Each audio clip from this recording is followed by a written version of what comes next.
A message to the proud. Nebuchadnezzar, the king of Babylon, was one day strolling on the roof of his great royal palace. And he said, I, by my own mighty power, have built this beautiful city as my royal residence and as the capital of my empire. While he was still speaking these words, a voice called down from heaven, O King Nebuchadnezzar, this message is for you. You are no longer ruler of this kingdom.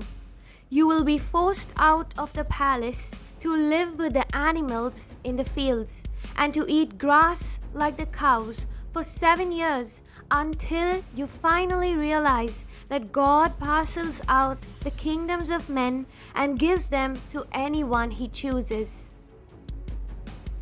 That very same hour, this prophecy was fulfilled.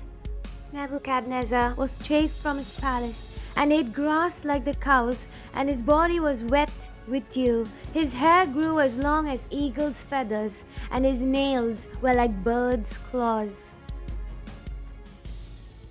God had warned him of this time in his dream 12 months ago, and Daniel advised him to stop sinning and be merciful to the poor, that God might spare him.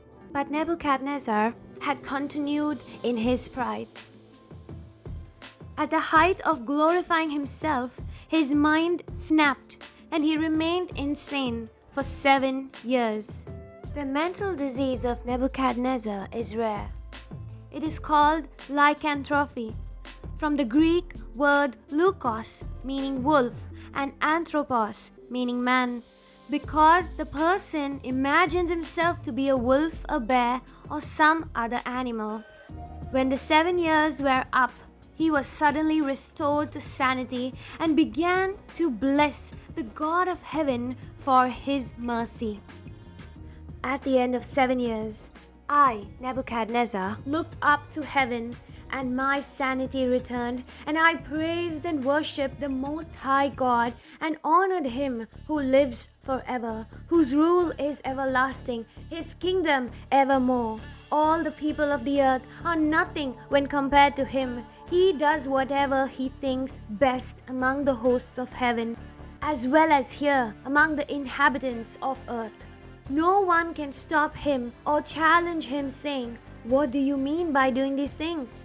When my mind returned to me, so did my honor and glory and kingdom. My counselors and officers came back to me, and I was re-established as head of my kingdom with even greater honor than before.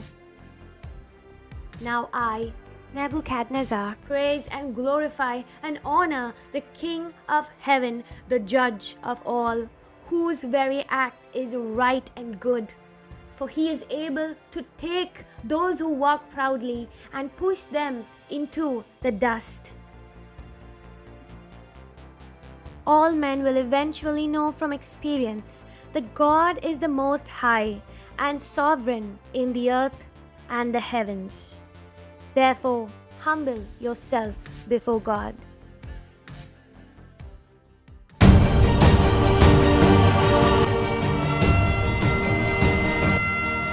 Jesus said, I am the way, the truth, and the life, and no man can come to the Father but by me.